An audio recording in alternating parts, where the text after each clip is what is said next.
Borno State government confirms killing of 40 farmers in Kukawa local government area of the state. Mourns victims.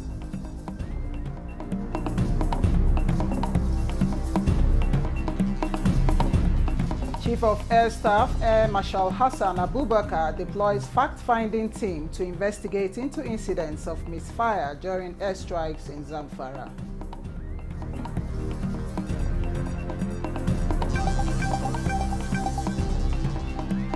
And Nigerian Correctional Service makes case for Nigeria's criminal justice system as awaiting trial inmates still constitutes majority of prison population.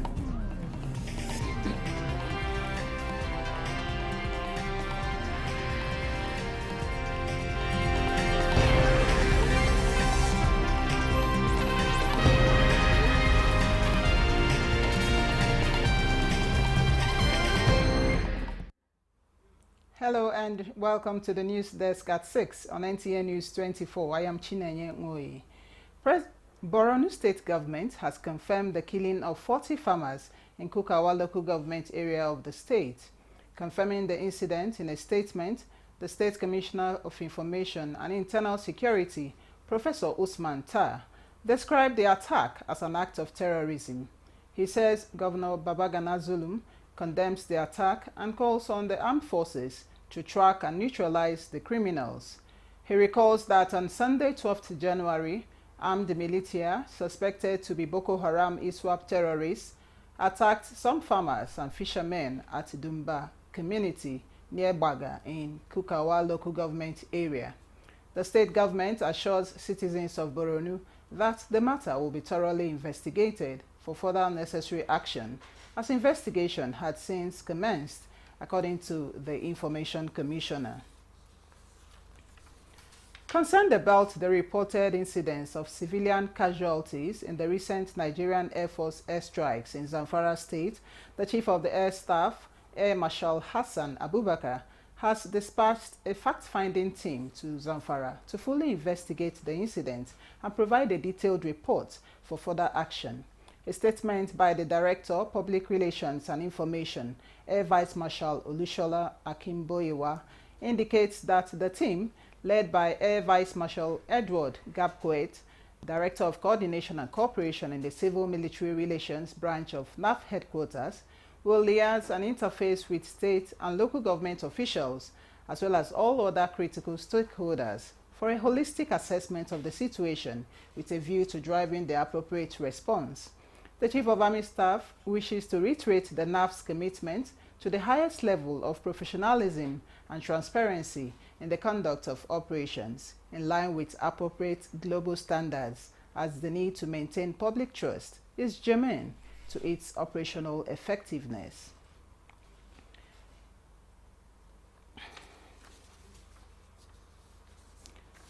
In another development, new figures reveal that nearly 49,000 inmates in Nigerian custodial centers are awaiting trial, which compound to challenges across the country. The Acting Controller General of Corrections, Sylvester Ndudi-Nwakuchi, disclosed this during an interactive session with senior officers. Shehu Mohammed Dati reports.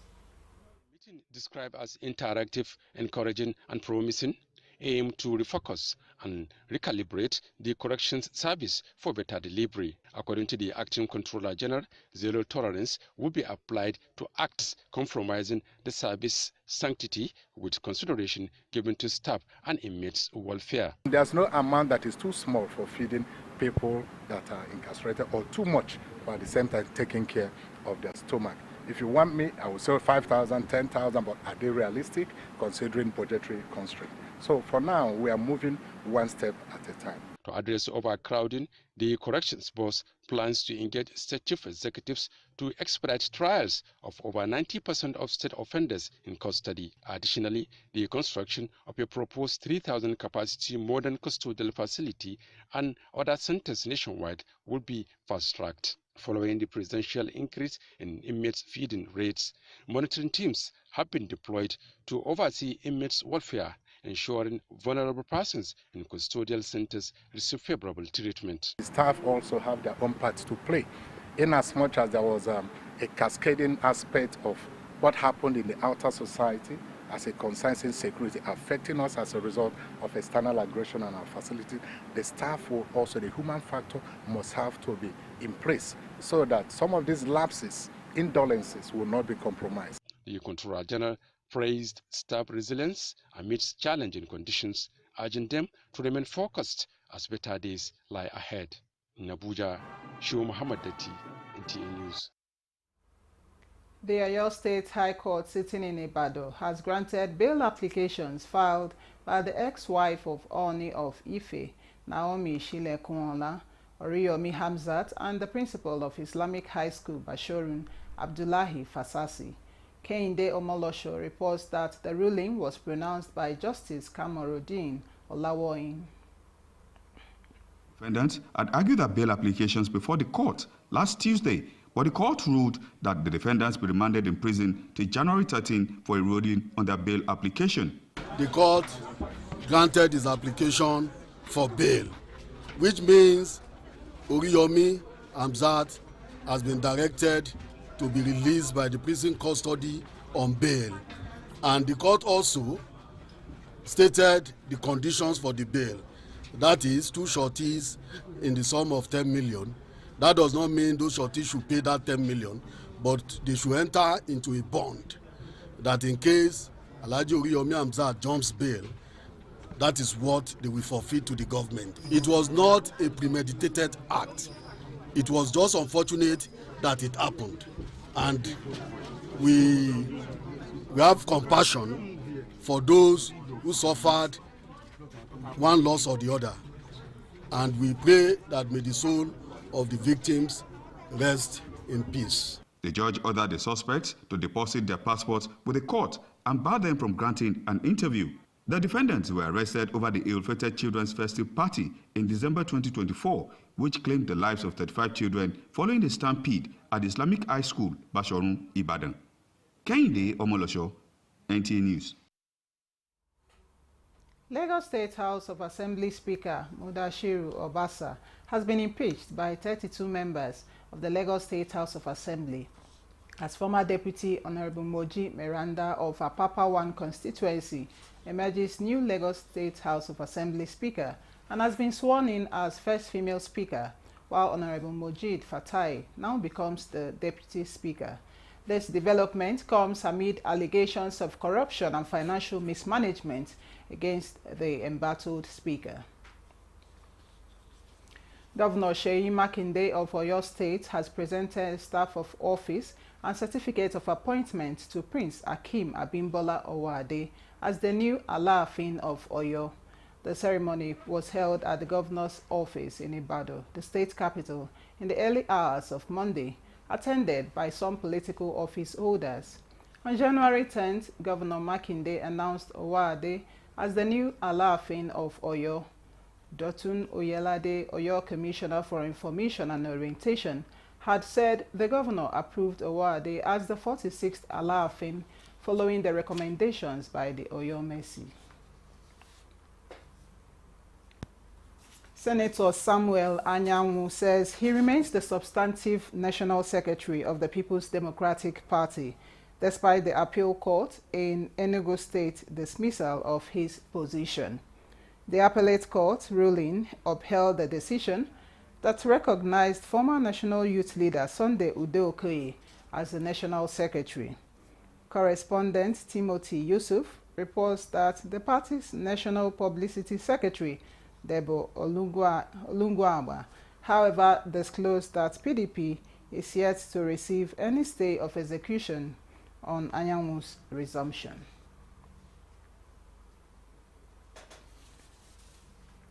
The federal government is taking decisive steps to have a digitally skilled workforce by 2030.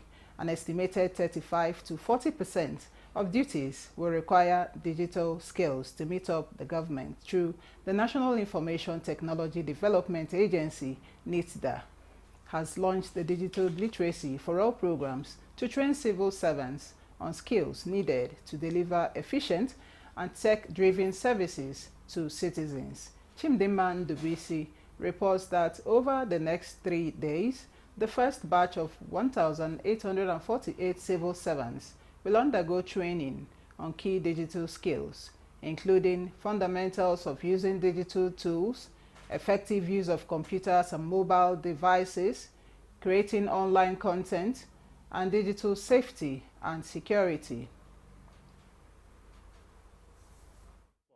In partnership with Cisco, anybody that participates in this program will earn a certificate that is globally recognized. And this will empower all our public servants to be digitally literate.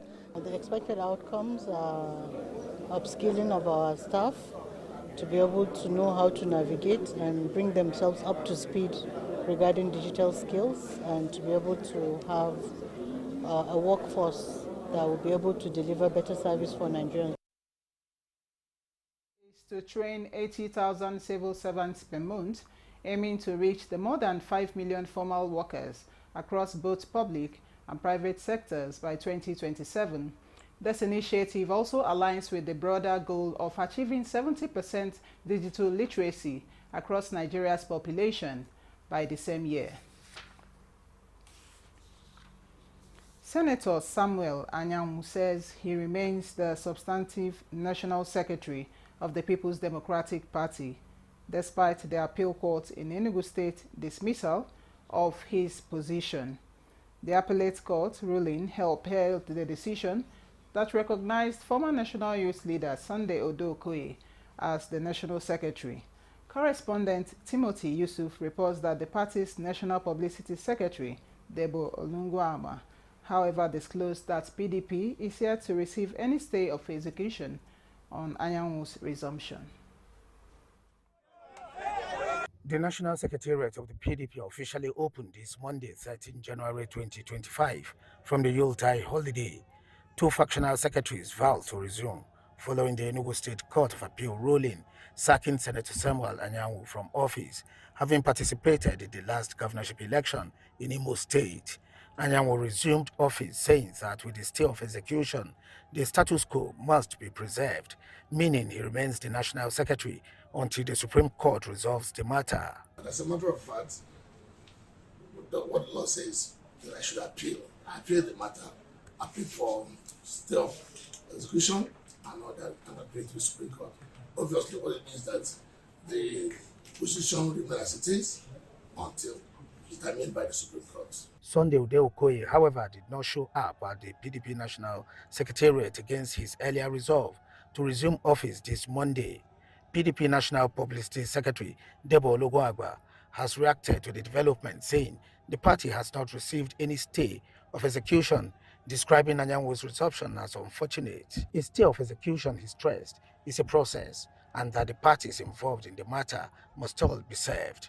Meanwhile, some supporters of Senator Anyanwu staged protests at the entrance of PDP National Secretariat, chanting songs that Samuel Anyanwu remains the National Secretary of the PDP. Timothy Yusuf, NTA News. You're watching the news desk at 6 on NTA News 24. We'll take a break here. We'll have more reports when we return. To stay.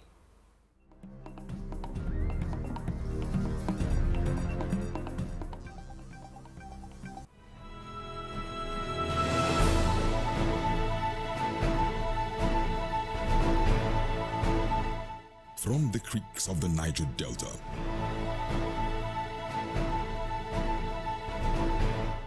to the breathtaking scenery of the plateau, in noonday and nighttime, we set out to bring to you captivating stories that evoke your emotions. For fascinating documentaries and reports on day-to-day issues with expert analysis, tune in to NTA News24, DSTV Channel 419, GoTV Channel 26, StarTimes Channel 101 and 433, and Free TV Channel 703.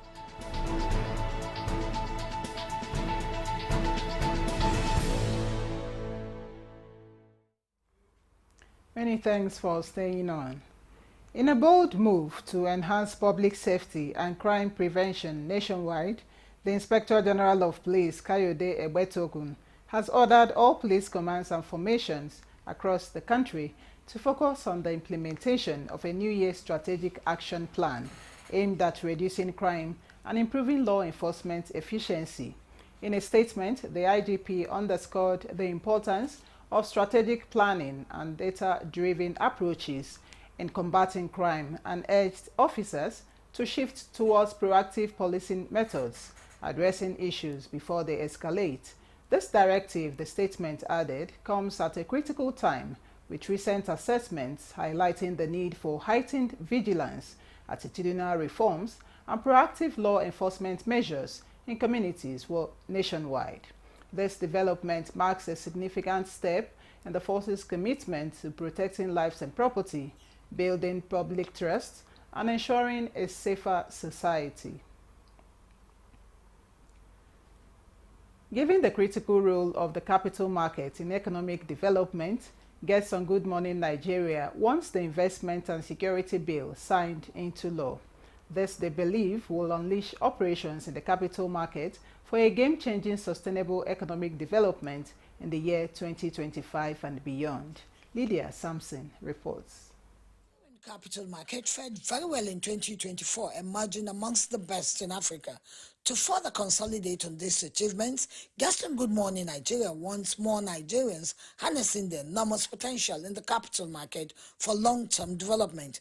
Optimism is high that the capital market, having raised 2.2 trillion for banks recapitalization and 3 trillion in collective investment schemes in 2024, 2025 will record more. The capital market is a place where over the years we've seen the government come to raise money. Companies too also come to raise money. And you know, when they raise this money, they're expected for companies, for example, to use them to expand. When companies expand with the money they're able to raise, what happens? It creates job opportunities. What we want to do is to bring the knowledge of the capital market to the forefront of Nigerians. We have various programs, the financial literacy program of the SEC, trying to do that. And if you check around, you now see billboards by the SEC all over Nigeria. Similarly, the introduction of robust measures, departments and platforms like the 14 days to get approval to raise capital, Office of Small Business, Office of Unclaimed Monies to guide persons with unclaimed money get their dividends, as well as more sectors and organizations like NNPC Limited getting listed on the capital market will take the market to the next level. Bearing in mind that 70% of the population are youth, and that is what they want. But I want to tell you today that this has been recognized by SEC, that they have licensed some cryptocurrency exchanges. These are digital platforms, and where the youths can trade, even though it involves higher risks, but these are digital platforms. The deployment of technology to deepen clarity and transparency, the guests say, will empower investors to have information on their phones at the tip of their fingers. The guests are on the same page that the capital market will continue to be a solution provider to fast-track the realization of government economic growth across all sectors. In Abuja, Lydia Sampson, NTA News. Cross River State Governor Senator Basio too says his administration is working assiduously to upgrade primary healthcare facilities and improve access to quality healthcare services across the state. The governor stated this while taking delivery of 196 laptops during the Impact Project engagement meeting with stakeholders. Justina Etim has details. Procured by the World Bank-funded Impact Project are to be distributed across the 196 healthcare centers across the states to facilitate digital data collection and preservation, all in a bid to enhance child health management. Taking delivery of the equipment, Governor Tu says the development will add value to his efforts to digitize health service delivery in Cross River State. We also have plans immediately for the insurance, because we know that our health insurance is not where it's supposed to be. We're working very, very hard to come out. I think you had submitted a proposal. We are coming out with a proposal that will also match yours. The Impact Project Manager, Dr. Paul Ode, explains that the systems will be properly monitored and evaluated to ensure functionality and sustainability. Part of it is to train skilled bed attendants and sensitize traditional bed attendants to ensure that every facility and people within the rural areas can access the facility. All under 5 should be fully immunized. Malaria is also part of this project because Sheila State has keyed into phase 1, having immunization as the primary development objective. That about 82 primary healthcare facilities would be funded by the World Bank, will be supported by the World Bank. You can see that we are commencing this support today by bringing before you 196 laptops. It is expected that these developments will boost immunization and malaria treatment, drastically reducing infants and child mortality in Cross River states. In Calabar, Justina Itam, NTA News. This is the news desk at 6 on NTA News 24. Here is a quick look at our major stories. Borno State government confirms killing of 40 farmers in Kukawa local government area of the state, mourns victims.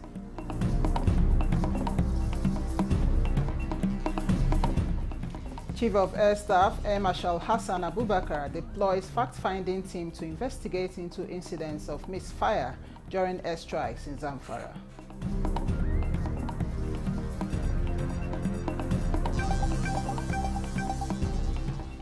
Nigerian Correctional Service makes case for Nigeria's criminal justice system as awaiting trial inmates still constitutes majority of prison population.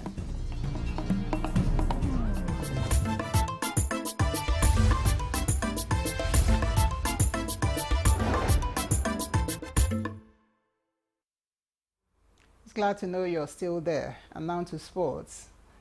Eric Sekel Shell has been officially unveiled as the new head coach of the Super Eagles of Nigeria. Shell was presented to the media by the Nigerian Football Federation (NFF) at the conference room of the Moshood Abiola Stadium, Abuja on Monday. Chairman of the National Sports Commission, Shehu Diko, NFF President Ibrahim Gusau, and Secretary General Mohammed Sanusi were among the dignitaries that attended the unveiling ceremony.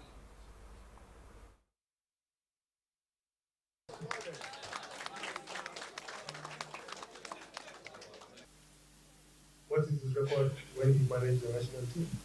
That record is very impeccable. 22 games with Mali at the top level, 14 games, 5 draws, only 3 losses.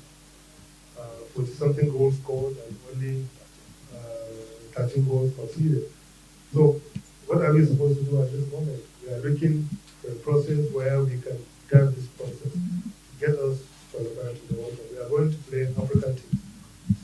So at this moment, what is it, the sensible decision that needs to be done, as the President has said, is to get a person who has the credibility and has the record and understand and agree with the process of African football.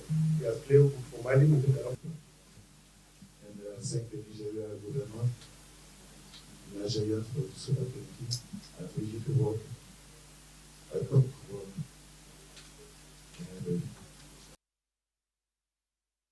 The 47-year-old who quit his role with Algerian club MC Oran to manage the Super Eagles is coming with 3 backroom staff. He will take up a supervisory role at the upcoming 2024 African Nations Championship, which will be co-hosted by Uganda, Kenya, and Tanzania. The National Assembly has entered its second week of the budget defense exercise with ministries, departments, and agencies defending their financial proposal for the year 2025. We'll bring you details of this report in our subsequent bulletin. And that concludes the news desk at 6 on NTA News 24. We thank you so much for watching. I am Chinenye Muri.